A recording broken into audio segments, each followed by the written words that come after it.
this is Bright Spark, and welcome to part 5 of Rift of Shadows. Let's get right into it. After Twig, Violet, Earth, and Sunrise escaped the rogues, they hurried back to where the sisters were, where Pebbleshine was waiting frantically for her kids to come back.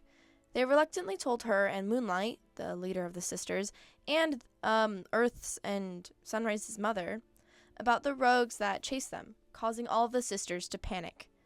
Pebbleshine is especially angry, particularly with Twig, since she believes she should know better, and when she makes sure Violet is alright, she brings over Twig to have a chat outside of the clearing. Pebbleshine tells Twig that it is essentially her duty to look not only after her sister, but her friends as well. They look up to her, and she actually has the abilities to defend and fight for them, being a protector for everyone. Twig doesn't know why her mother is so insistent on this fact, and tries to bring up the fact that she actually did defeat one of the rogues and cause them to run off, saying she won that fight. Pebbleshine shook her head. "It's time I told you this," she said. "The kin have been taking over nearby territory. Their leader is ruthless, and he is the reason why SkyClan has been lost. Why your father..." She choked up. Twig has only heard about her father a few times, but she knew he was a brave cat. But the mention of the kin began to frighten Twig a little bit. Darktail, the leader of the kin, is tricky. He wants to find me, Pebbleshine said, specifically. He wants revenge. And he hurt so many cats just to feel like he had settled the score. He would hurt the sisters if it took it, and their whole life would fall apart even more. Twig considered this and regretted her actions, but that was when the scream happened. Yowls and noises in the bushes erupted from the sisters' camp, and before Pebbleshine and Twig could get back into the camp, as soon as it started, it was over. They entered, and a body lay in the clearing, pinned by a cat with claws outstretched if anybody attacked. He would kill the cat that laid his paws. Moonlight was under the claws of the same rogue that had been chasing Twig and her friends. He yowled, "We have a proposition. We know you are sheltering Pebbleshine and her kits. Give her to us, and we'll let you go." Pebbleshine began backing into the bushes, her fur visibly standing on end, her eyes filled with terror. Twig followed her, and they managed to hide from the rogue standing in camp. Moonlight shifted to look up at him. "Never," she hissed darkly. "I really wish you'd reconsider," the rogue said. "Me too," Moonlight muttered, as she winded herself to her feet, managing to knock off the rogue, but not before he took a swipe at her. Twig saw with horror as the light left Moonlight's eyes, her kids seeing their own mother murdered right in front of them. Earth let out a yowl.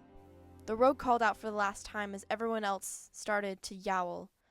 "Bring Pebbleshine by the Thunderpath by dawn tomorrow, or we'll wipe you from the face of the earth." And he stepped into the shadows, escaping.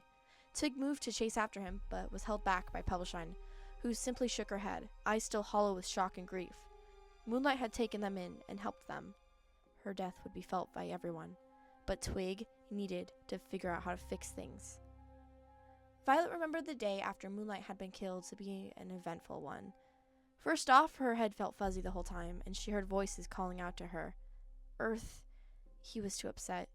He had ran away afterwards, yelling about how he wanted to be alone. Violet would have gone after him, but the voices were distracting her. It was just like this the whole time, even as she slept. She couldn't get them out of her head. She kept seeing the streaming rock from the sky, the light glowing from it. But when she saw Sunrise upset by her mother, she tried to focus and talk to her, but Sunrise was too upset as well, and her words made her fur crawl. "You've done enough, you useless piece of crow food." "It wasn't Violet's fault, right?" "Yes, it is. You are the reason why you and your friends were caught. If it weren't for you, they would have left earlier," the voices whispered. If only she hadn't touched the rock. Thoughts circled again and again throughout the night, throughout the morning. Useless piece of crow food ringing in her mind. Violet left the camp to be by herself, and she must have been gone for a while because she reached the Thunderpath. It was dawn, but she wasn't alone. Twig was sitting nearby, Violet not even noticing she had left camp. But as soon as Twig saw her, she ran over to her. "You can't be here. You'll be in danger. Pebbleshine will never..." A monster drove by the Thunderpath, passing by and revealing two rogues across the Thunderpath. Twig pushed Violet into a nearby bush. "Stay hidden, stay quiet," she hissed. Violet couldn't tell what else was happening, but the voices grew from the whispering to screaming. Violet covered her ears, panic rising.